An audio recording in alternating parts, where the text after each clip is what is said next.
Bismillahirrahmanirrahim. Assalamualaikum warahmatullahi wabarakatuh.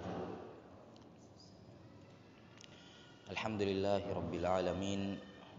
Wassalatu wassalamu ala asyrafil anbiya'i wal mursalin Nabiyyina Muhammadin wa ala alihi wa sahbihi ajma'in. Asyhadu an la ilaha illallah wahdahu la syarikalah wa asyhadu anna Muhammadan abduhu wa rasuluh.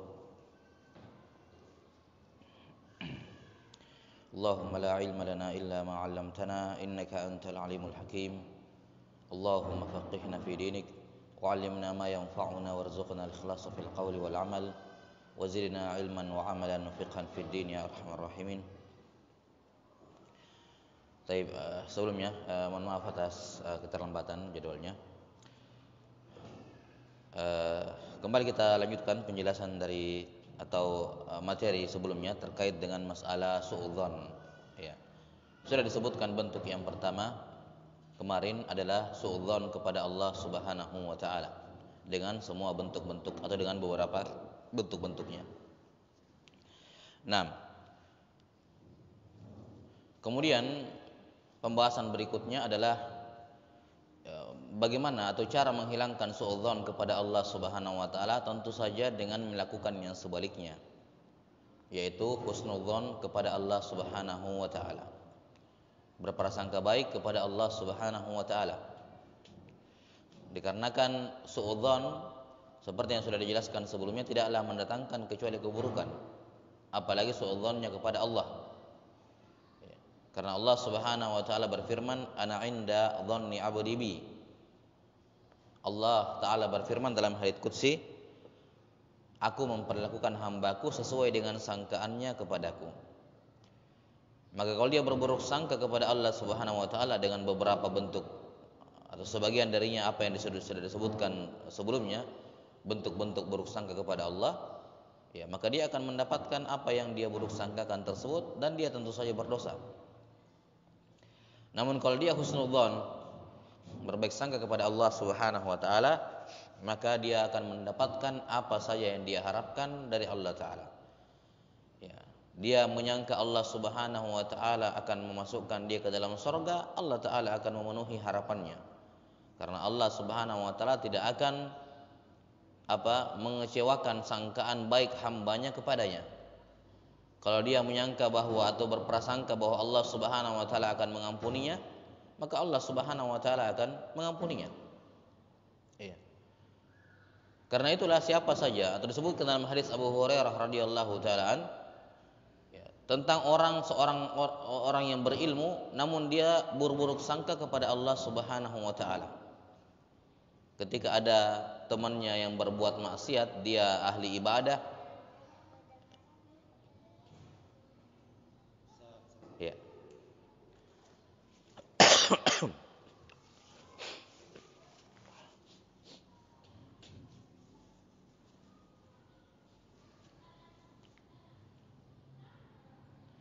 Baik.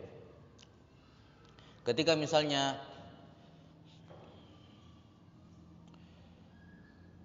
atau ketika salah seorang temannya berbuat maksiat sementara dia ahli ibadah, dia berkata, ya fulan, berhenti. Ya, ittaqillah, takutlah kepada Allah Subhanahu wa taala. Maka temannya tersebut berkata, khallini wa rabbi, tinggalkan saya dengan Tuhanku, itu urusan saya dengan Tuhanku. Saya mau bikin dosa, ya itu dosa saya, tidak ada urusannya sama kamu tidak usah tanggung jawab gitu. Maka ditinggalkan orang itu. Besoknya atau di kali berikutnya ketemu lagi dengan teman yang berbuat maksiat itu, dilarang lagi, sementara berbuat maksiat dilarang. Diingatkan lagi kepada Allah, disuruh takut kepada Allah, temannya mengatakan, tinggalkan saya dan Tuhanku, ini urusan saya dengan Tuhanku. Ya, seperti ucapan sebagian orang, yang bikin dosa saya, kamu nggak usah urus-urus.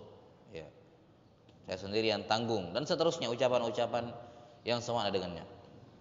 Tentu saja ucapan ini tidak dibenarkan. Ya, ucapan seperti ini tidak dibenarkan. Namun kali kedua atau kali ketiga, ya, ketika diingatkan sekali lagi, orang tersebut tetap ngotot berbuat maksiat, tetap tidak mau dinasihati. Kemudian orang yang ahli ibadah ini, karena dia minim akan ilmu, cuman rajin ibadah tapi kurang ilmunya, ya, dia berkata apa? Wallahi la yaghfirullahu lak. Demi Allah, Allah tidak akan mengampuni kamu. Sudah berkali-kali dikasih ingat, berkali-kali disuruh berhenti, tetap ngotot, tetap bikin maksiat, udah Allah tidak akan mengampuni kamu. Ya, wallahi la yaghfirullahu lak. Demi Allah, Allah tidak akan mengampunimu. Maka Allah Subhanahu wa taala mewafatkan mereka berdua, yang ahli ibadah sama pelaku maksiat. Ya. Kemudian dikatakan kepada ahli ibadah, kemudian Allah taala berfirman dalam hadis tersebut, "Man dzalladzi yata'alla 'alayya alla aghfira li fulan." Siapa yang berani-berani bersumpah atas nama saya bahwa saya tidak akan mengampuni si fulan. Ya. Ya, ini si ahli ibadah tadi. Tapi minim ilmunya sehingga dia berkata dia sendiri yang suudzon kepada Allah. Ya. Parahnya dia suudzon kepada Allah untuk hak orang lain, bukan untuk dirinya sendiri. Dia bilang Allah tidak akan mengampuni kamu.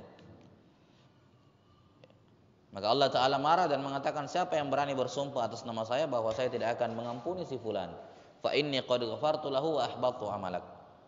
Ya. Karena saya sudah mengampuni si fulan, dan kamu wahai ahli ibadah, saya hapuskan semua amalan kamu. Ya. Maka Abu Hurairah radhiyallahu an, periwayat hadis ini, beliau mengatakan, laqad qala kalimatan aw baqat dunyahu wa akhiratah. Ini orang sudah mengucapkan satu ucapan simple, ucapannya, demi Allah, Allah tidak akan mengampunimu. Tapi ucapan ini, yang satu ini, menghabiskan semua amalannya di dunia dan menghancurkan dunia dan akhiratnya. Tapi maka ini cara untuk melawan suudzon kepada Allah Ta'ala, yaitu dengan husnudzon, dan yang lain. Mematikan semua bentuk-bentuk suudzon kepada Allah Ta'ala dengan menghidupkan husnudzon kepada Allah. Silakan hambaku, kata Allah dalam hadis yang lain, falyadhunna abdi bi masya. Silakan hambaku berprasangka kepadaku dengan apa saja yang dia mau prasangkakan, terserah. Tapi ingat, apapun yang kamu prasangkakan kepada Allah Subhanahu wa taala, itulah yang akan kamu dapatkan. Maka seorang berprasangka masuk surga, Allah Ta'ala akan mengabulkannya. Seorang berprasangka, wah saya sudah terlalu banyak dosa ini, tidak mungkin saya diampuni. Ya sudah, kamu tidak akan diampuni. Ya. Orang yang mengatakan insya Allah saya berharap kepada Allah masih diampuni, Allah akan mengampuni kamu. Ya. Allah akan mengampuninya karena dia berprasangka baik kepada Allah Subhanahu wa taala. Allah akan berikan saya rezeki, Allah akan berikan. Wah, enggak dapat rezeki dari Allah, Allah tidak akan berikan. Dan demikian seterusnya. Maka apapun yang disangkakan hamba kepada Allah Ta'ala, dia akan mendapatkan hal tersebut. Maka hendaknya seorang itu husnudzon kepada Allah Subhanahu Wa Ta'ala. Al-Imam Ibn Abi Dunya rahimahullahu ta'ala membuat satu karya tulis khusus, kumpulan hadis-hadis, ya, kumpulan hadis-hadis tentang husnudzon kepada Allah Ta'ala. Maka disebutkan di antara bentuk husnudzon kepada Allah Subhanahu Wa Ta'ala, bahwa ada seorang pemuda, ya, ada seorang pemuda, dia ini pelaku maksiat, Nah, kemudian dinasihati sama ibunya, dinasihati sama pamannya, tidak dengar, tidak mau, tetap dia berlaku maksiat. Tentu saja maksiat di sini bukan kesyirikan, ya dosa-dosa.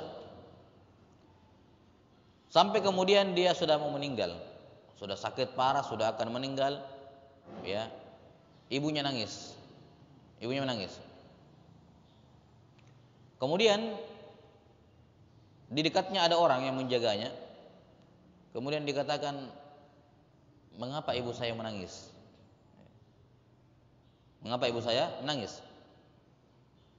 Kata orang itu, saya pamannya atau selainnya, ya dia menangis karena kasihan sama kamu. Ya, dia menangis karena apa? Kasihan sama kamu. Kamu banyak berbuat dosa, dilarang, nggak dengar. Nah, sekarang kamu sudah mau meninggal, ya, menghadap Allah Subhanahu wa taala, dia takut kamu masuk neraka karena dosa-dosamu. Maka ini anak muda, pelaku dosa, tapi dia kenal Allah. Dia tanya sama orang tersebut, kepada pamannya itu, wahai ammi, wahai pamanku, bagaimana menurutmu seandainya pada hari kiamat nanti Allah menyerahkan hisabku kepada ibuku, kira-kira apa yang terjadi? Jadi seandainya Allah mengatakan kepada ibunya, kamu tentukan sendiri nasib anakmu, surga atau neraka. Kira-kira apa yang terjadi? Nggak jelas. Pamannya mengatakan, pasti kamu selamat. Ibumu orang yang sangat menyayangimu. Biar bagaimana banyaknya dosamu, seandainya pada hari kiamat Allah menyerahkan urusanmu kepada ibumu, ibumu yang tentukan, pasti kamu masuk surga. Ini ucapan apa? Pamannya. Maka pemuda ini mengatakan, "Fallahu arhamu bi min ummi." Ya.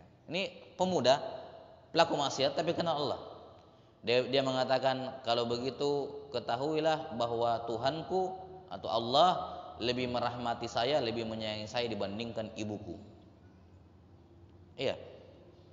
Tuhanku itu lebih menyayangi saya dibandingkan ibuku. Kalau ibuku saja yang pegang hisab, saya pasti masuk surga, apalagi Tuhanku. Tuhanku lebih sayang, ibuku itu sayang sama saya, tapi tidak ada apa-apa sayangnya dibandingkan sayangnya Allah sama saya. Ya kan? Apakah ada seorang yang muslim yang pernah berpikir bahwa orang tuanya lebih sayang sama dia dibandingkan Allah? Enggak ada.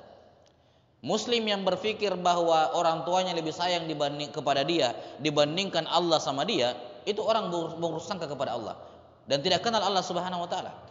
Dia tidak kenal apa-apa tentang Allah, dia bodoh tentang Allah ketika dia berpikir ibunya lebih sayang kepadanya dibandingkan Allah kepada dirinya. Bodoh. Tidak kenal Allah Subhanahu wa taala. Allah Ar-Rahman, Allah Ar-Rahim, kasih sayang ibumu dikali-kali berjuta-juta, tidak ada apa-apa yang dibandingkan dengan rahmatnya Allah. Kenapa kamu bisa berpikir, wahai pamanku, kalau ibuku yang pegang hisab saya selamat, sementara kalau Allah yang pegang hisab saya tidak selamat? Buruk sangka macam apa ini? Ini buruk sangka kepada Allah Subhanahu wa taala.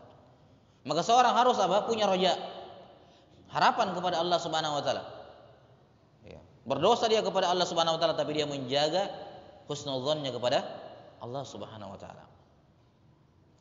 Kisah yang mirip dengannya pernah terjadi juga, disebutkan juga oleh Ibnu Abi Dunya, bahwa ada seorang ketika mau meninggal sudah banyak orang berdatangan di sekitarnya.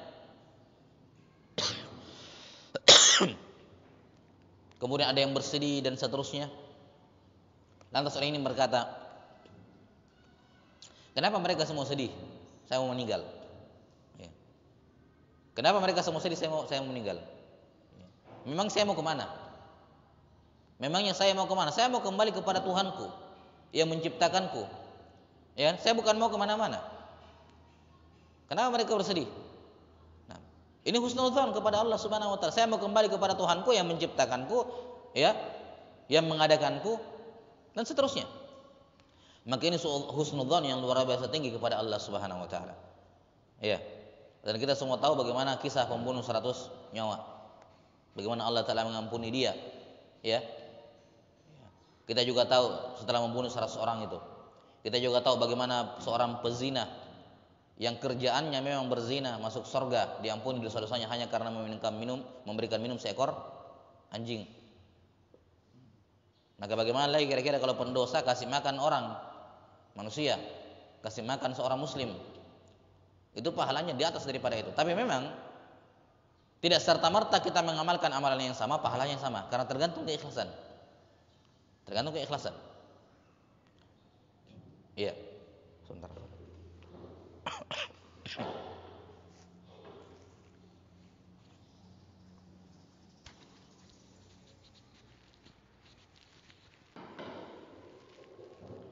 Maka ini bentuk yang pertama, husnuzon kepada Allah Subhanahu wa taala, dan cara mengatasinya adalah dengan memaksakan diri dan melatih diri untuk senantiasa husnuzon kepada Allah. Apapun yang dia mau, apapun dia minta kepada Allah taala, harapkan kepada Allah Subhanahu wa taala, niscaya itu akan terwujud baginya cepat ataupun lambat.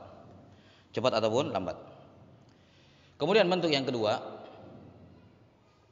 adalah husnuzon atau suudzon kepada sesama manusia, muslim maupun kafir.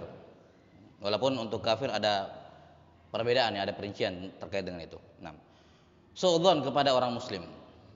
Sudah berlalu asal dari ayatnya adalah firman Allah Subhanahu wa taala, ya ayyuhalladzina amanu, ya, ijtanibu katsiran minadh-dhonn inna ba'dadh-dhonni itsm. Wahai orang-orang yang beriman, ya, jauhilah banyak berburuk sangka. Jangan suka berburuk sangka. Ya. Jangan suka berburuk sangka. Apa-apa yang kamu lihat, apa-apa kamu dengar, dikomentari.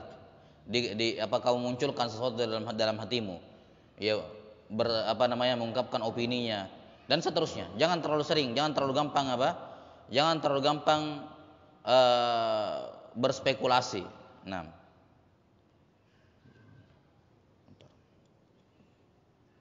inna ba'dadh-dhanni itsm, sesungguhnya sebagian dari dhon ya adalah dosa. Ya, yang dimaksud di sini adalah dhon kepada sesama kaum mukminin, karena dikatakan ya ayyuhalladzina amanu ijtanibu katsiran minadh-dhon. Nah,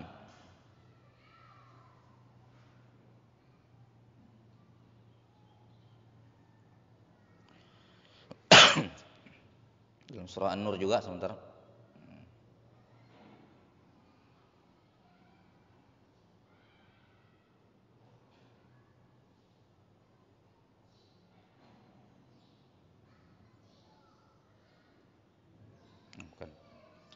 Iya. Kemudian terkait dengan kita tahu bagaimana orang-orang munafik ketika kisahul ifk yang menimpa Aisyah radhiyallahu taala anha, ya. Kemudian orang-orang munafik menyebarkan hoax, menyebarkan tudingan-tudingan kepada Aisyah radhiyallahu anha dengan sahabat itu yang tertinggal juga, atau yang sebagai pasukan penyapu untuk orang-orang yang tertinggal di belakang. Nah, maka Allah Subhanahu wa taala menyebutkan dalam surah An-Nur teguran kepada mereka. Ya. Dalam ayat Al-Qur'an disebutkan laula id sami'tumuhu dhannal mu'minuna wal mu'minati apa ayatnya? Bi anfusihim khaira. Begitu. Iya. Seandainya kata Allah Subhanahu wa taala, ketika engkau mendengarkan kedustaan tersebut, ya. Ini.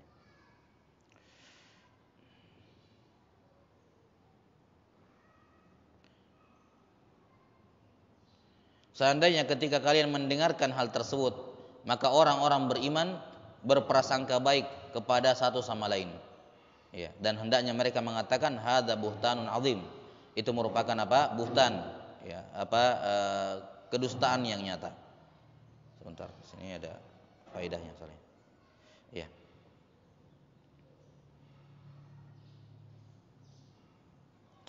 Allah Subhanahu wa taala berfirman, "Laula id sami'tumuhu dhannal mu'minuna wal mu'minatu bi anfusihim khaira wa qalu hadza ifkum mubin."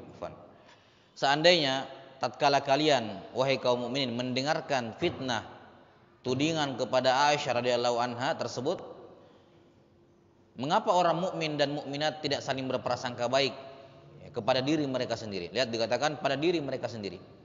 Ya. Dan mereka berkata itu adalah ifkum mubin, itu adalah kedustaan yang nyata. Baik. Di sini Allah Subhanahu wa taala menyebutkan bahwa dhon, dugaan seorang muslim kepada muslim yang lain, muslimah kepada muslimah yang lain, itu sama seperti dia berprasangka pada dirinya sendiri. Dikatakan dhannal mu'minuna wal mu'minatu bi anfusihim. Kenapa orang mukmin dan muslimah itu tidak berprasangka baik kepada diri mereka sendiri? Menunjukkan apapun yang kamu sangkakan kepada saudaramu, ya, yang kamu sangkakan kepada saudaramu, maka bisa jadi itu juga akan menimpa dirimu. Bisa jadi juga akan menimpa dirimu. Dan kamu berprasangka buruk kepada orang lain, kepada saudaramu, itu sama saja kamu berprasangka buruk kepada diri kamu sendiri. Karena al-muslimu mir'atul muslim, bahwa muslim itu cermin bagi muslim yang lain. Cermin bayangan apapun yang kamu lakukan pada tubuhmu, di bayangan juga akan melakukan hal yang sama. Maka kapan engkau berburuk sangka kepada saudaramu, maka sama saja kamu berburuk sangka kepada dirimu sendiri. Ini juga salah satu ayat yang menjadi asal dalam tercelanya suudzon kepada sama kaum mukminin. Nah, jemaah sekalian dirahmati oleh Allah Subhanahu wa taala, suudzon ini tidaklah lahir kecuali dari hati yang buruk. Sudah kita sebutkan sebelumnya bahwa suudzon kepada sama manusia itu merupakan lanjutan dari berburuk sangka kepada Allah Subhanahu wa taala. Di antaranya dia berburuk sangka kepada Allah dalam pembagian rezeki. pembagian keutamaan dari Allah Subhanahu wa taala. Ada saudaranya lebih lapang rezekinya dibandingkan dia, lebih unggul dalam ilmu dibandingkan dia, lebih ini daripada dia. Dia kemudian berprasangka buruk kepada saudaranya. Saudaranya tidak ngapa-ngapain, ini di rumah saja, ya. Di rumah jarang sekali keluar, tiba-tiba punya mobil. Oh, yang babi ngepet ini. Tuduh. Atau ini apa? Judi online misalnya. Ya, berpikir macam-macam tentang orang. Nah, atau ketika dia melihat hal-hal yang terjadi pada saudaranya yang dia tidak suka, maka hatinya yang rusak selalu berburuk sangka. Kenapa? Karena kita sudah sebutkan sebelumnya bahwa seorang muslim ketika dia melihat sesuatu pada saudaranya, dia punya dua pilihan, berprasangka baik dan berprasangka buruk. Cuma dua kemungkinan. Apapun yang dilakukan oleh saudara kita, apapun yang kita dengar tentang saudara kita, kita punya pilihan untuk berprasangka baik tentang itu atau berprasangka buruk tentang itu. Kita punya pilihan. Tapi kenapa dia tidak memilih sangkaan baik? Kenapa tidak memilih sangkaan baik? Kenapa dia lebih memilih sangkaan buruk, berprasangka buruk? Itu karena memang hatinya buruk, cocok dengan yang buruk-buruk. Jelas ya? Orang yang hatinya buruk susah untuk husnudzon, susah untuk berprasangka baik. Kenapa? Karena hatinya busuk, hatinya rusak, sejalan dengan apa? Busuknya dugaan buruk tersebut. Padahal kalau kita mau berprasangka baik kepada saudara kita, banyak alasan. Seperti yang dikatakan oleh para ulama, ya. Nah, carikan uzur untuk saudaramu sampai 1000 uzur sekalipun. Kalaupun kamu tidak mendapatkan uzur tentang apa yang dilakukan, jangan bilang, apalagi kalau bukan itu, saya sudah pikirkan semua, tidak ada, ini mintong. Kan begitu. Kata para ulama, kalaupun kamu tidak mendapatkan uzur yang bisa kamu pikirkan, kamu katakan, mungkin saudara saya punya uzur lain yang tidak kepikiran sama saya. Itu kan hati orang yang baik. Karena hati itu kalau dia suci, hati itu baik, dia tidak akan rela memasukkan hal yang kotor ke dalam hatinya berupa dugaan-dugaan buruk tersebut. Ya kan? Hanya orang-orang yang di dalam hatinya itu, ya, di dalam hatinya ada kekotoran, orang yang suka suka dengan hal-hal yang kotor pula. Ya. Senang kalau ada keburukan muncul di tengah-tengahnya, lingkungannya bagus, aman, tidak ada masalah. Tiba-tiba dia mendengar sesuatu tentang tetangganya, dia melihat sesuatu dari tetangganya. Apa yang duluan dipikirkan? Langsung buruk sangka. Kenapa dia tidak berbaik sangka? Dia senang kalau ada keburukan di lingkungannya. Nah, maka buruk sangka ini, berprasangka buruk merupakan tanda rusaknya hati. Dan kalau hati sudah rusak, harus segera diperbaiki. Harus segera diperbaiki. Kalau tidak, itu akan berimbas melahirkan kerusakan-kerusakan yang lain. Sampai turun mesin jadinya. Harus diperbaiki segera kalau ada yang rusak. Nah, maka para ulama rahimahumullah memberikan terapinya. Bagaimana terapi husnuzon atau menghilangkan suudzon dari sesama muslim, muslimah? Terapinya adalah berprasangka baik. Tidak perlu dia lakukan apa, pokoknya sangkakan baik. Cari alasan cari alasan. Walaupun menurut kamu ini kecil sekali kemungkinan, walaupun kecil sekali kemungkinan. Itu alasannya. Jadikan itu sebagai alasan. Kenapa? Karena seorang muslim ketika melihat saudaranya yang berbuat dosa, dia tidak senang saudaranya berbuat dosa. Dia tidak senang kalau saudaranya melakukan kesalahan, tidak senang dia. Dan orang muslim juga tidak senang dengan yang namanya tidak senang untuk mengotori hatinya. Maka bagi seorang muslim ketika melihat saudaranya berbuat ini dan itu gitu ya, dia tidak punya urusan dengan kenyataan sebenarnya. Dia yakinkan dalam hatinya, ini saudaraku dapat kabar saya dapat kabar tentang dia kayak gini. Saya lihat sendiri dia kayak gini. Baik, maka saya tidak peduli apa kenyataannya. Tidak peduli apa kenyataannya. Tugas saya adalah berprasangka baik sama dia. Itu tugas saya. Itu kewajiban saya. Kalau tidak saya berdosa. Karena semua sangkaan buruk berakhir dosa walaupun sangkaannya betul-betul terjadi. Ya kan sudah kita sebutkan kemarin. Kalau ada orang sudah berprasangka buruk kepada saudaranya, itu sudah menabung satu dosa. Walaupun sangkaan buruknya betul-betul itu yang terjadi, tapi kan betul terjadi. Walaupun itu betul terjadi, sangkaan buruk kamu sudah dihitung dosa. Dan sangkaan baik kepada sesama manusia, sama muslim, sangkaan baik kepadanya itu sudah mendapatkan pahala, walaupun sangkaan baik kita ternyata salah. Ya sudah. Maka kewajiban seorang muslim ketika ada saudaranya dibicarakan sama orang, dia harus membela kehormatannya, jangan dia ikut duduk-duduk di situ. Saya akan diterangkan nanti. Dia harus membela saudaranya. Dia mengatakan ma'alimtuhu illa khaira, kata Nabi sallallahu alaihi wasallam kepada sahabat yang dituduh bersama Aisyah radhiyallahu anha itu. Ma'alimtuhu illa khaira wa ma'alimtu ahli illa khaira. Saya tidak tahu laki-laki ini kecuali dia orang baik, dan saya juga tidak mengenal istri saya kecuali dia perempuan baik. Selesai masalah. Ya.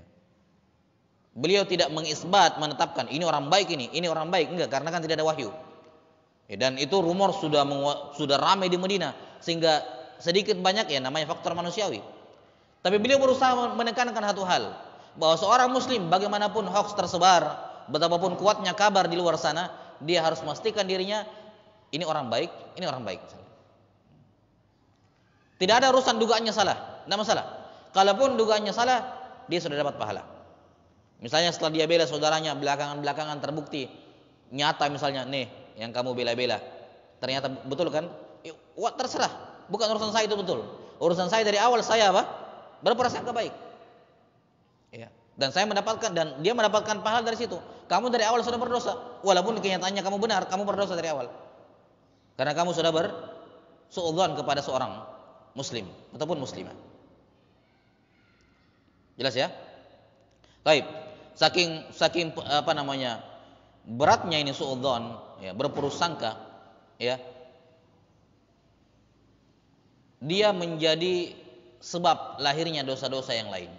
Kita akan sebutkan. Seorang kapan dia mendapatkan kabar tentang saudaranya, dia lihat tentang saudaranya, seharusnya kan dia berbaik sangka. Ada misalnya seorang temannya, laki-laki atau perempuan, sekedar contoh saja, dibonceng misalnya sama lawan jenis yang dia tidak kenal.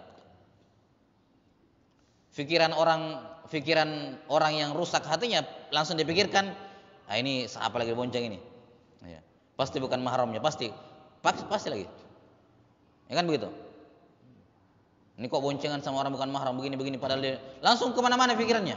Ini orang rusak hatinya. Seharusnya yang pertama kali dia pikirkan, mungkin ini mahramnya saya belum kenal, mungkin. Ada kemungkinan? Ada, walaupun kecil, sangkakan itu, biar hatimu selamat, tidak kotor. Atau mungkin ini konteksnya darurat, namanya darurat membolehkan hal yang ad-darurat tabihul mahdurat. Oh mungkin bukan mahram tapi ini darurat, harus gini. Misalnya mungkin sepupunya, keluarga dekat, tapi bukan mahram tapi dekat, dan dia terpaksa harus melakukannya misalnya. Kan banyak. Apakah ada kemungkinan itu dia terpaksa? Ada kemungkinan. Maka sangkakan itu. Jadi cari uzur untuk saudaramu dengan 1000 dalil, 1000 uzur, kata para ulama. Kalau kamu tidak menemukan satupun dari 1000 ini yang masuk, maka kamu katakan saudaraku punya uzur lain yang saya tidak ketahui. Jangan mengatakan saya sudah pikirkan baik-baik ini semua kemungkinan ini, tapi tidak ada yang masuk. Berarti betul itu, sangkaan buruk itu. Ini tidak. Seorang muslim tidak seperti itu. Seorang muslim itu tidak rela membiarkan hatinya terkotori dengan hal seperti itu. Karena hatinya suci. Hatinya bersih, ya, dia tidak mau mengotorinya dengan sangkaan-sangkaan buruk. Karena kapan sangkaan buruk sudah masuk pertama di hatinya, ya, dan dia tidak hilangkan, itu akan menyeret dia ke dalam lautan dosa yang tidak bertepi. Bagaimana itu? Ketika dia melihat saudaranya, apapun itu, mendengar saudaranya melakukan suatu hal yang melanggar atau hal yang tidak layak dan semacamnya, ketika dia mulai bersuudzon, ini pasti begini, ini kayaknya begini, ya dia begitu. Ini baru sendiri, baru dalam hati ini, belum dia ucapkan. Tugas dia sebelum kamu ucapkan, tutup, putuskan, hilangkan. Enggak, itu semua tidak benar. Pasti begini alasannya, alasan baik. Kalau dia biarkan, yang tadinya di hati itu mulai keluar dari mulut. Keluar dari apa? Mulut. Dia kayak yang begini nih. Ini sudah mencela namanya, ya kan? Sudah menggibah, sudah gibah dia, sudah dapat dosa kedua. Kemudian orang itu yang rusak hatinya ketika dia berburuk sangka, Dia tidak tenang sampai dugaannya terbukti benar. Harus ini dugaan saya ini. Ya. Dia tidak akan tenang tidurnya, tidak nyenyak tidurnya sampai dugaan dia benar. Apa yang dilakukan? Pindah ke dosa berikutnya, tajassus, mencari informasi, mencari tahu. Ya. Di sini biasanya sudah melibatkan orang, sudah ada gibahnya juga. Saya lihat begini kemarin. Ini enggak. Jadi dia mulai tatabbu, mencari-cari apa? Aib saudaranya. Ini dosa besar, luar biasa besar. Allah Ta'ala berfirman, wala tajassasu. Jangan kalian memata-matai saudara kalian sendiri. Jangan mengumpulkan informasi tentang dia pada hal-hal yang buruk. Jangan. Maka kerjaan sebagian orang itu, ya, yang mengumpulkan, yang men-screenshot ucapan orang lain, ini tajassus. Ya. Ada orang, ya, ada orang dia duga begini, dia belum memastikan, dia duga, akhirnya apa? Dia cek semua riwayat postingannya, dia dapat aneh-aneh di screenshot. Ini murni tajassus, mengumpulkan data. Walaupun dia bilang, saya mau kumpulkan data. Untuk apa kamu kumpulkan data tentang dia? Bukan urusan kamu. Yang berhak memata-matai itu hakim. Kalau memang dia seorang pelaku tindakan kriminal, laporkan ke hakim, polisi yang bertugas untuk mengumpulkan bukti, bukan kamu yang mengumpulkan bukti. Tajassus kepada muslim itu haram hukumnya. Makanya para ulama mengatakan, kalau ada orang minum khamar di dalam, tidak boleh ada seorang muslim datang terus ngintip gitu. Iya. Jelas ya? Dicari tahu di ini, di itu. Tugas dia adalah melaporkan kepada wali, kepada hakim. Nah, kemudian dia yang datang ke sana, mengamati, mengawasi, kirim mata-mata misalnya. Karena tajassus ini tugas pemerintah, bukan tugas manusia biasa, bukan warga sipil. Nah, terkadang seorang itu melakukan sesuatu yang bukan tugasnya dengan tujuan baik, tapi dengan cara yang salah. Maka ini orang setelah dia berprasangka buruk, dia mau dugaan buruknya itu terbukti. Caranya apa? Tajassus, kumpulkan bukti-bukti. Ya, kumpulkan bukti, tanya ke orang, tanya ini, memata-matai ceritanya. Kemudian ketika sangkaan buruknya bertambah kuat karena hatinya yang buruk, dia tidak mau buruk sendirian, dia tidak mau jahat sendirian katanya. Dia tidak mau hatinya rusak sendirian. Dia cari orang-orang yang mirip seperti dia dengan cara gibah.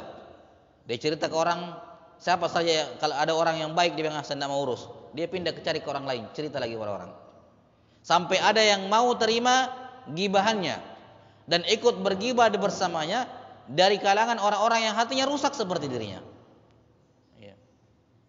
Kullu ya'malu ala syakilati. Setiap orang akan beramal sesuai dengan apa? Keadaan dirinya, keadaan jiwanya. Al-arwah ruhum mujannadah. Ruh itu bagikan pasukan. Dia kalau ketemu dengan yang tidak sama berjauhan, kalau ketemu dengan yang sama berdekatan, sama-sama baik, sama-sama buruk.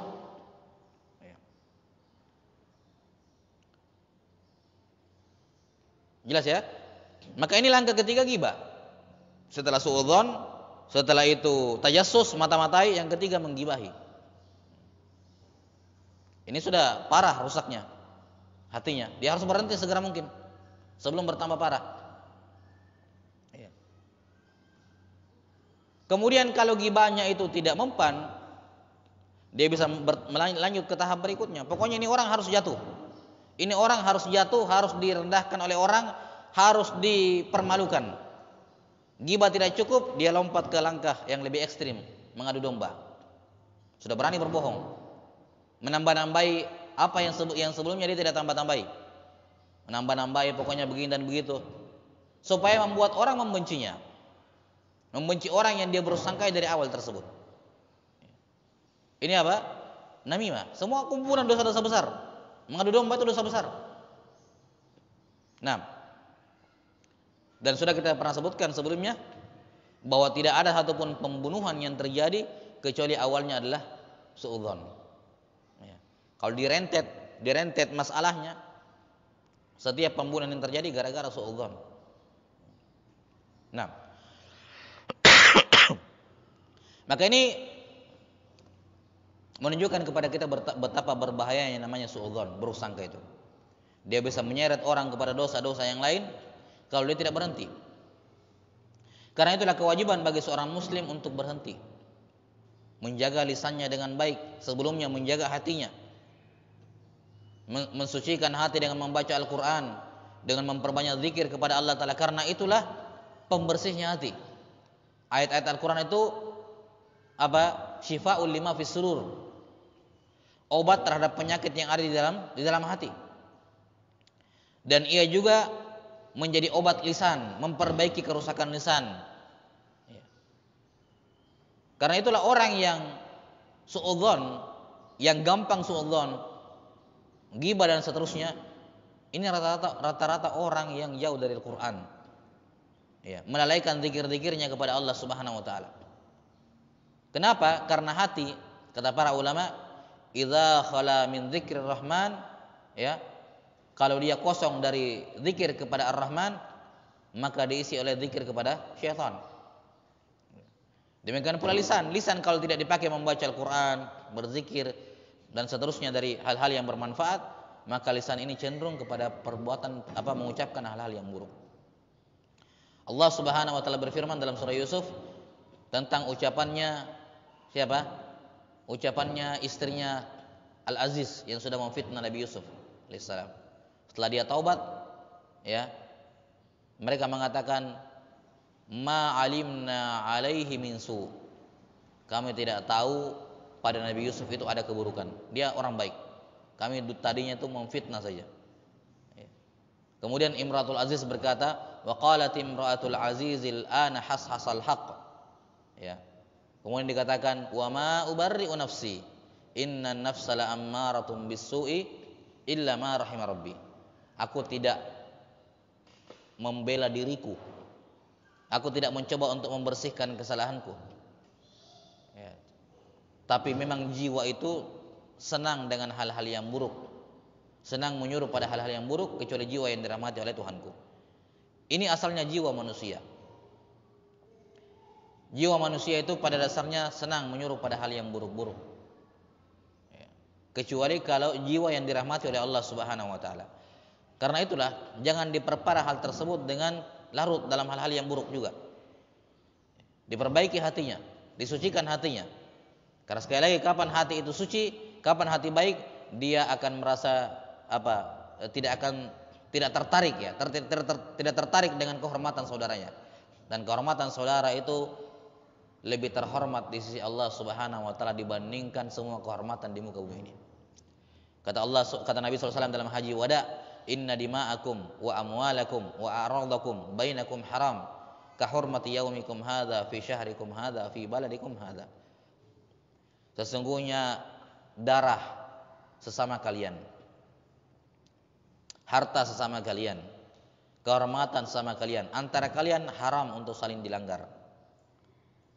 Terhormat darah kalian, terhormat harta kalian, terhormat nama baik kalian. Itu dirusak dengan suudzon ini, nama baik. Tiga hal ini terhormat di sisi Allah. Bagaimana terhormatnya? Kahurmati yaumikum hadza, seperti terhormatnya hari 9 Zulhijjah, hari Arafah. Fi syahrikum hadza, di bulan kalian, bulan Zulhijjah. Bulan Zulhijjah 1 dari 4 bulan haram, 4 bulan yang terhormat di sisi Allah. Wa baladikum hadza, Mekkah juga kota haram, kota yang dihormati oleh Allah Ta'ala. Tidak boleh ada orang diganggu di dalam. Siapa yang masuk, wa man dakhalahu kana aminan. Siapa yang masuk ke Mekkah dia aman. Pohon-pohon tidak boleh ditebang, ranting-ranting tidak boleh dipatahkan, burung yang terbang tidak boleh dikush gitu ya. Tidak boleh. Haram hukumnya. Siapapun yang masuk ke situ, dia dalam kehormatan. Maka kehormatan seorang muslim sama seperti kehormatan Arafah, hari Arafah, ditambah dengan kehormatan Zulhijjah, ditambah dengan kehormatan Mekkah. Digabungkan tiga ini setara dengan kehormatan muslim. Maka kehormatan muslim di sisi Allah Subhanahu Wa Taala sangat besar untuk merusak nama baiknya. untuk berprasangka buruk kepadanya, menggibahi dia dan seterusnya. Ini pelanggaran sama seperti dia melanggar kehormatan bulan hari Arafah, bulan Zulhijjah dan Mekah. Ya. Dan diancam dengan hukuman yang besar dari Allah Subhanahu wa taala. Siapapun yang mencoba mencoreng kehormatan Mekah, nudhiqhu min adzabin syadid. Kami akan kata Allah? Ya, menyiksa dia dengan siksaan yang pedih. Maka itu juga berlaku bagi seorang yang mencoba untuk merongrong kehormatan seorang muslim.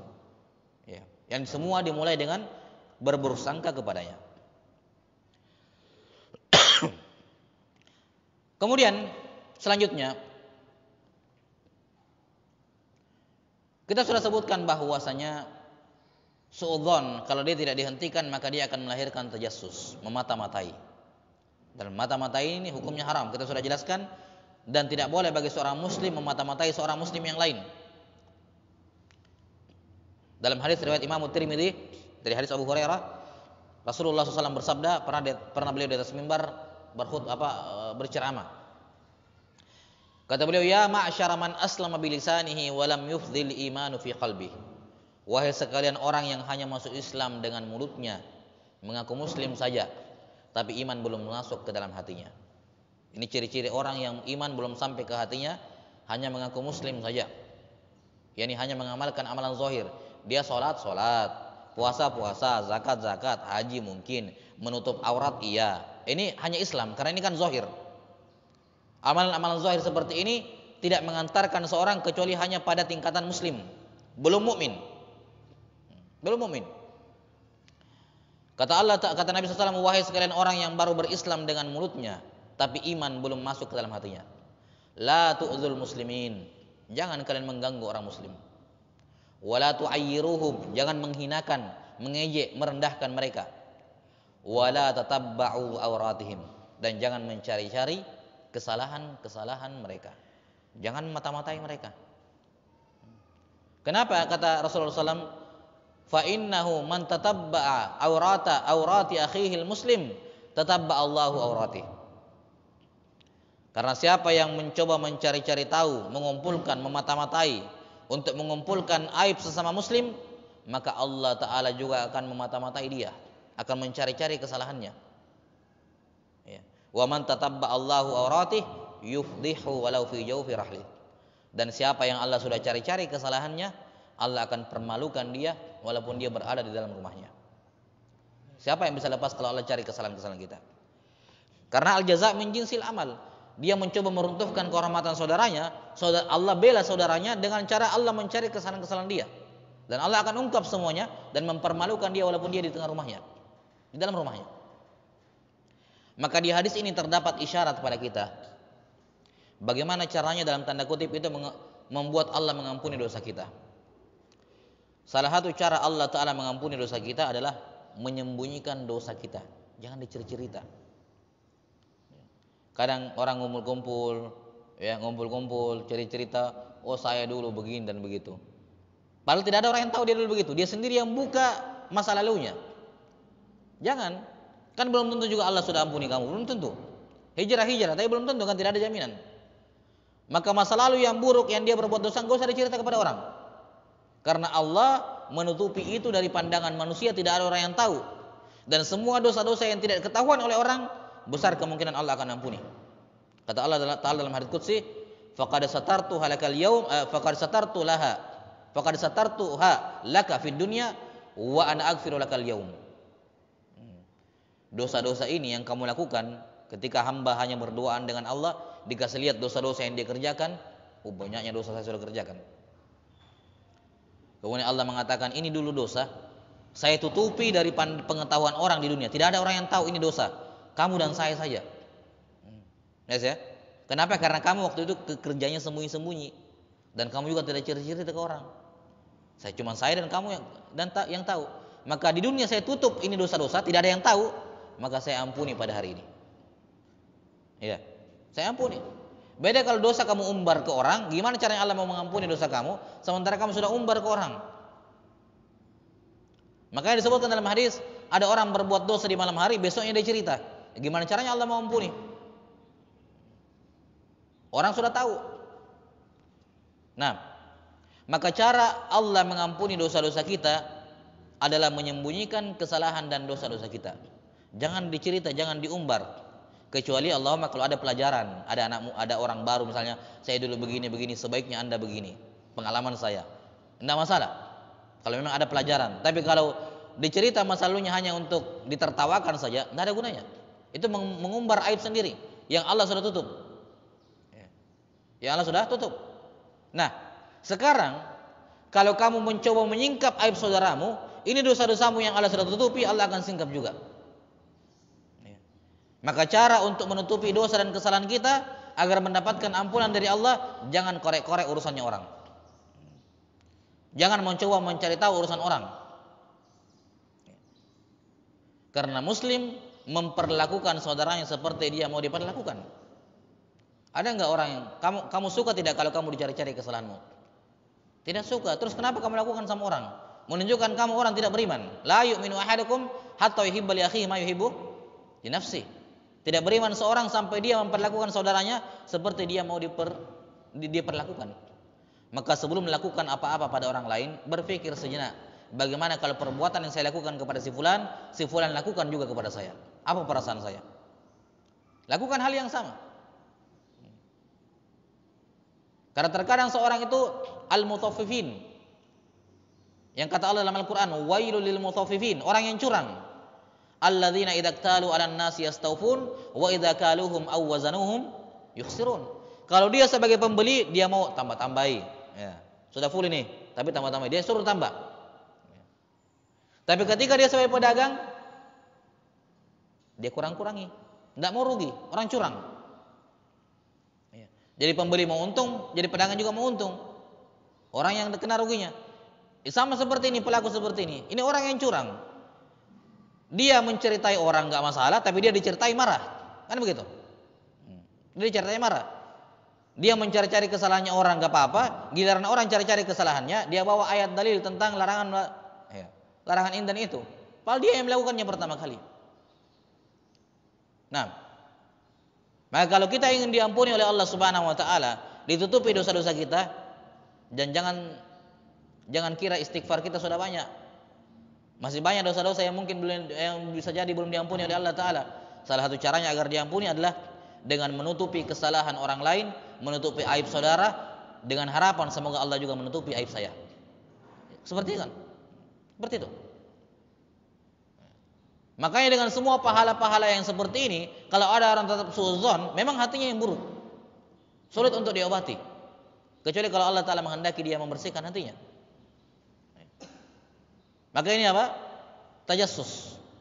Kemudian tidak selesai di situ, dia akan meningkat ke ghibah.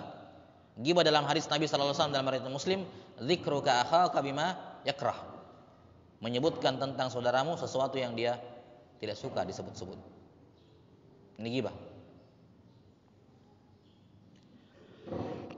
Ghibah ini merupakan dosa dan menjadi semakin besar kalau yang dia ghibahi adalah orang berilmu. Sepakat para ulama ya bahwa menggibahi orang berilmu hukumnya haram dan merupakan dosa besar. Dosa besar. Menggibahi orang biasa saja seperti itu, apalagi menggibahi orang berilmu. Dan gibah ini kata Allah Ta'ala, ayuhibbu ahadukum an ya'kula lahma akhihi maitan fakarihtumuh. Gibah itu diperumpamakan seperti seorang makan bangkai saudaranya yang sudah mati. Ada yang suka makan bangkai?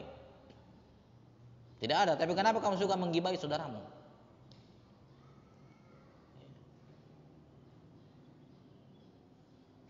Nah, dan sekali lagi, dia senang makan bangkai yang bangkai ini busuk karena sesuai dengan keadaan hatinya yang juga rusak. Sesuai dengan keadaan hatinya yang sudah rusak. Maka Allah Subhanahu wa taala mengingatkan hal tersebut. Sebagaimana kalian tidak suka makan bangkai saudara kalian yang mati, jangan melakukan ghibah. Nah, jangan menyebutkan tentang saudaramu hal-hal yang dia benci. Dan perbedaan antara menggibah dengan syatam, mencela. Kalau syatam itu di depan orangnya, kalau ghibah di belakang orangnya. Orangnya tidak ada di situ. Kalau mencela ini saya celah dia. Kalau ghibah saya pergi di sana ngomong sama orang, ngomongin dia. Nah, ghibah ini lebih parah dibandingkan mencela. Ghibah ini lebih parah dibandingkan apa? Mencela.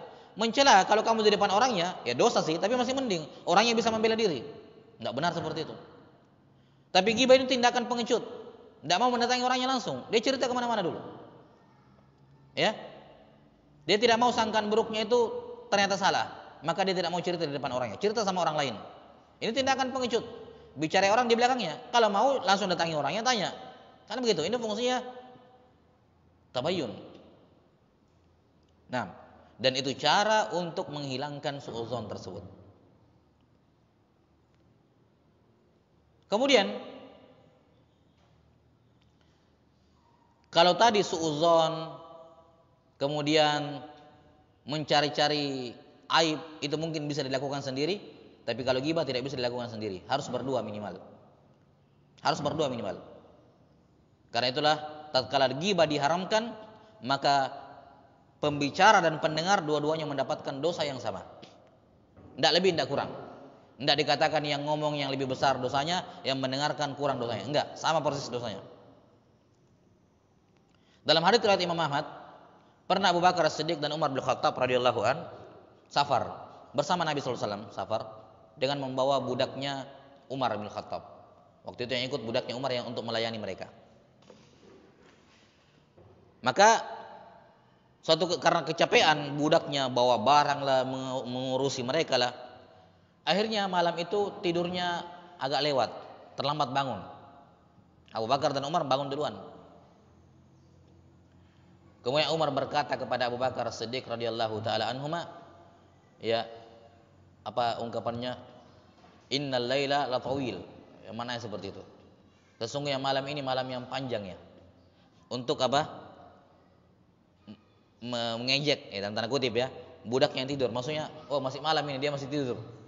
Kalau kita bilang gitu ya. Ini orang tidur, biar masih malam. Gitu.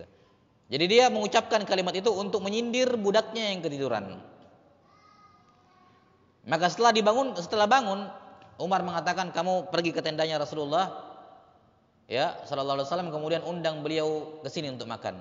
Maka budaknya pergi ke tenda Nabi sallallahu alaihi wasallam. Tanya Rasulullah, Abu Bakar dan Umar mengundang Anda untuk sarapan. Kata Nabi sallallahu alaihi wasallam, beritahukan pada mereka berdua, mereka sudah makan tadi. Maka budaknya pulang. Katanya Rasulullah sallallahu alaihi wasallam mengatakan, kalian berdua sudah makan duluan tadi. Kaget Umar. Tidak mungkin Nabi berdusta kan? Tapi kenyataannya mereka belum makan. Ada apa ini?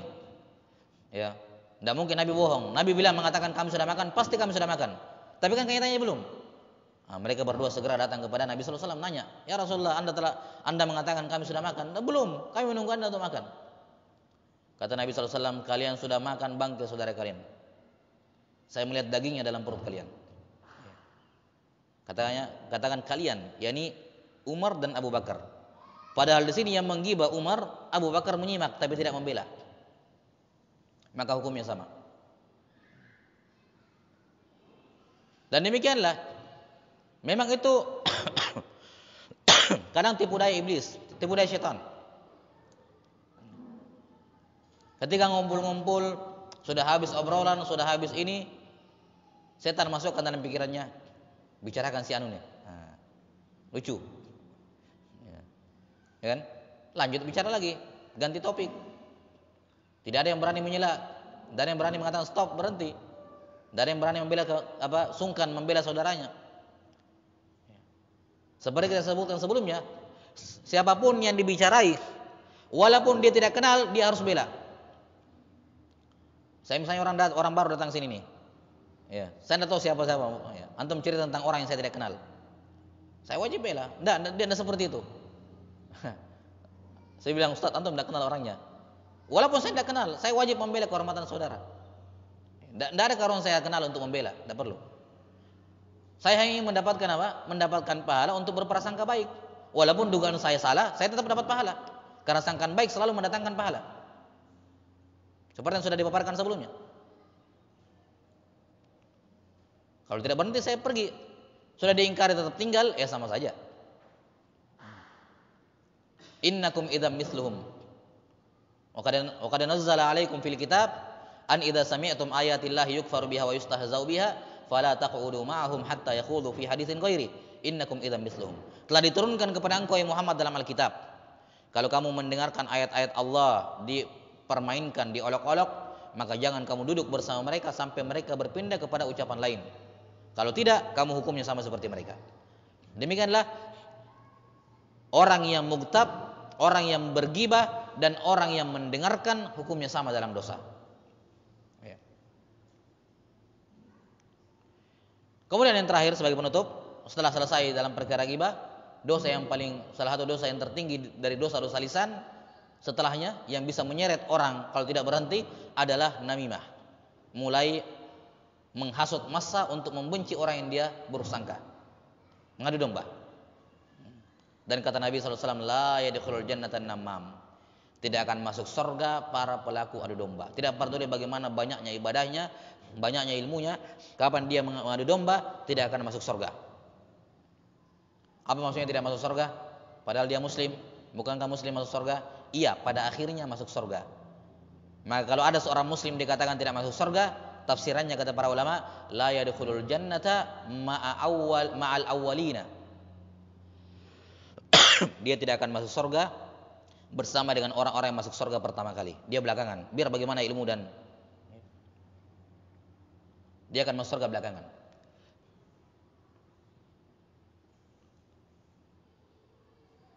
Maka ini namimah. Kata Imam Nawawi rahimahullah, adu domba, naqlu kalamin nas ba'dihim ba'dha liqasdil ifsad. Namimah adalah mengutip ucapan orang disampaikan kepada orang lain dengan tujuan untuk merusak. Kalau tujuannya untuk mendamaikan tidak apa-apa, walaupun bohong, kan begitu. Ya, boleh kita bawa ucapannya ini ke sini, walaupun ini bohong ucapannya tapi gunanya untuk mendamaikan, boleh. Itu termasuk dusta yang dibolehkan. Apalagi kalau memang mereka sebenarnya sama-sama menguji, cuman gengsi. Siapa yang mau mulai dulu? Sudah kita saling bawakan kabarnya untuk mendamaikan. Itu tidak apa-apa, bukan namimah. Namimah itu kalau mengutip ucapan orang lain kepada orang lain, tujuannya untuk merusak. Dan itu diserupakan dengan sihir. Karena sihir itu juga tujuannya merusak hubungan. Sihir sihir apa? As-sarf.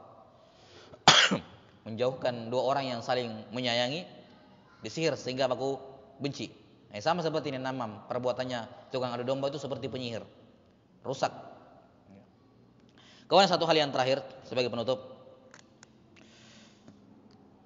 bahwa apa yang kita sebutkan tadi di zaman dahulu mungkin cakupannya lebih sempit. Cakupannya lebih sempit. Di zaman dahulu belum ada yang namanya internet, belum ada namanya grup-grup WhatsApp yang tidak jelas itu. Ya. Kita kalau ngomong cuman pas ketemu doang ngomong. Tapi sekarang keburukan itu bisa tersebar sampai ke penjuru dunia. Buruk sangka kita yang kalau di zaman dahulu yang tahu cuma teman duduk kita yang kita ngomongin, sekarang kamu posting di Facebook sampai di orang Afrika tahu. Ya kan? Buruk sangkamu, fitnahmu, memata-mataimu, semua orang tahu. Masukkan di grup, semua orang di grup jadi tahu. Akhirnya apa? Dosa yang kamu dapatkan bertambah besar. Kalau zaman dulu yang tahu sedikit, dosanya juga ya. Kalau dia punya amalan soleh pas-pasan pada hari kiamat, digunakan amal solehnya untuk menutupi apa? Dikasih kepada orang, kan begitu. Ya, karena yang namanya zalim harus dilunasi. Pada hari kiamat tidak ada uang, cara melunasinya dengan amal soleh kita. Siapapun yang engkau suudzon kepadanya, yang engkau gibahi, yang engkau cela, siapkan amal soleh banyak-banyak di zaman sekarang. Kenapa? Tersebar sampai ke penjuru dunia. Makin banyak orang tahu, makin besar dosamu. Kalau di zaman dahulu, mungkin amalan soleh yang bisa kita yang kita gunakan untuk menutupi dosa kita, mungkin ya itulah cukuplah karena sedikit orang yang tahu. Sekarang diposting sosial media, dimasukkan di grup-grup, semua orang tahu. Maka persiapkan amalan yang berkali-kali lipat lebih besar untuk membayar nanti pada hari kiamat. Membayar kepada orang yang kamu cela, orang yang kamu suudzon, orang yang kamu ghibah. Siap-siap untuk membayar dengan pembayaran yang berkali-kali lipat besarnya. Karena semakin banyak orang yang tahu, tanggung jawab kamu semakin besar, dosa kamu semakin besar. Iya. Dan ini juga sebagai apa? Ya, sebelumnya kita tahu hadis al-muflis kan, hadis orang yang bangkrut. Datang pada hari kiamat dengan membawa amalan mislal jibal, kata Nabi SAW. Membawa amalan seperti apa? Bukit, gunung besar. Tapi dia datang sudah pernah memukul ini, pernah mencela ini, mengambil harta ini, maka diambilkan kebaikannya dikasih sama orang yang dizolimi semuanya. Sampai habis amalan baiknya dibagi-bagikan pada orang yang dia zolimi di dunia, masih banyak yang datang menuntut. Maka orang tadi yang dizolimi di dunia, keburukannya akan diambil, dosanya diambil, dikasih ke dia, dan dia dilemparkan dalam neraka. Ini orang yang bangkrut. Maka sekali lagi itu zaman dahulu. Di zaman sekarang lebih berkali-kali lipat. Kita butuh amal soleh yang jauh lebih besar berkali-kali lipat untuk menutupi ghibah di zaman sekarang. Beda dengan zaman dulu. Karena dosanya jelas lebih besar, semakin banyak orang tahu. Kita butuh amal soleh, solat solat yang besar, puasa yang besar, zakat yang besar, yang berkali-kali lipat untuk menutupi ghibah kita kepada saudara kita di zaman sekarang ketika sudah tersebar. Syukur-syukur kalau kita sholat cuma dapat satu pahala. Bagaimana kalau cuma dapat 1/10-nya? Apa yang mau dibanggakan dari sholat yang kecil seperti itu? Ya. Dan di sini terdapat kabar gembira bagi orang yang dizolimi, orang yang digibahi, orang yang disuudzon, biarkan saja dia suudzon. Orang dicela, biarkan saja dicela. Ada orang suudzon ghibah sama dia, terserah, silakan. Ya. Kenapa? Dia mengharapkan hasil akhir yang baik nanti pada hari kiamat. Dia bersabar. Ya Allah, saya istighfar, berdoa, minta ampun, ya mudah-mudahan diampuni. Tapi kalau tidak, saya berharap ini orang-orang yang zolimi saya pada hari kiamat, ya amalannya habis dan dosa saya ini dikasih ke dia supaya saya selamat. Itu cara terampuh menggugurkan dosa tanpa istighfar, yaitu kalau kita dizolimi. Maka seorang harus bersabar. Ya. Seorang harus bersabar ketika ada orang yang berbicara macam-macam tentang dirinya, sabar saja. Ya. Karena selama dia diam, Allah Ta'ala akan membela dia. Suatu ketika Abu Bakar As-Siddiq pernah ribut dengan seseorang, dan disebutkan siapa orang itu, ribut gitu. Tapi satu pihak ini orang yang mengata-ngatai Abu Bakar As-Siddiq, mengata-ngatai Abu Bakar, mencela Abu Bakar. Nabi SAW tonton saya, diam, didiamkan. Ya. Dihina Abu Bakar As-Siddiq, dicela, dia diam. Setelah itu Abu Bakar karena manusia biasa radhiyallahu an tidak tahan juga. Akhirnya dia ngomong, dia balas mencela. Ketika Abu Bakar ngomong balas mencela, Nabi SAW pergi. Tidak nonton lagi. Melihat hal tersebut, Abu Bakar heran, ya Rasulullah, kenapa Anda pergi? Saya dari tadi, saya kan sahabat Anda gitu ya, maksudnya. Saya dari tadi dikata-katai orang, Anda diam. Giliran saya balas, Anda pergi. Kata Nabi SAW, tadi waktu kamu diam, malaikat yang membalasnya. Ya. Malaikat yang membalasnya. Ketika kamu membela diri kamu sendiri, sudah mulai mencela orang, balas celaan dengan celaan, ya malaikatnya sudah tidak membantu kamu lagi, sudah tidak asik dilihat gitu, maksudnya. Ya. Tadinya saya lihat malaikat membantu kamu. Tapi ketika kamu balas mencela orang juga, bukannya seorang tidak boleh membela kehormatan diri, tapi mencela balik itu hal yang dilarang. Dengan hal-hal yang bisa jadi mungkin tidak ada. Jadi jangan gunakan, ini seorang muslim butuh kesabaran ekstra. Jangan gunakan keburukan saudara kamu yang kamu tahu untuk melawan balik dia. Dia tahu keburukanmu, dia gunakan untuk menyerang kamu, silakan. Tapi jangan gunakan keburukan yang kamu tahu tentang dirinya untuk membalas dirinya. Kamu harus bersabar. Ya sampai sini ya, harus bersabar. Karena membalas celaan dengan celaan itu sama seperti apa ya? Ya. Yani dalam bentuk kisos diperbolehkan selama tidak merusak. Tapi celaan dengan celaan itu tidak elegan bagi seorang muslim. Dia kalau melihat betapa besarnya keutamaan orang yang dihina, orang yang dirusak, dicela, dia akan bersabar menanti pahala hari kiamat tersebut. Daripada dia istighfar belum tentu diampuni, ya mending tunggu saja pada hari kiamat dosanya akan dikasihkan kepada orang yang menzaliminya nanti pada hari kiamat. Nah, wallahu taala alam bisawab. Naktabi bihadzal qadar wa sallallahu ala nabiyyina Muhammadin wa ala alihi wa sahbihi wasallam walhamdulillahi rabbil alamin.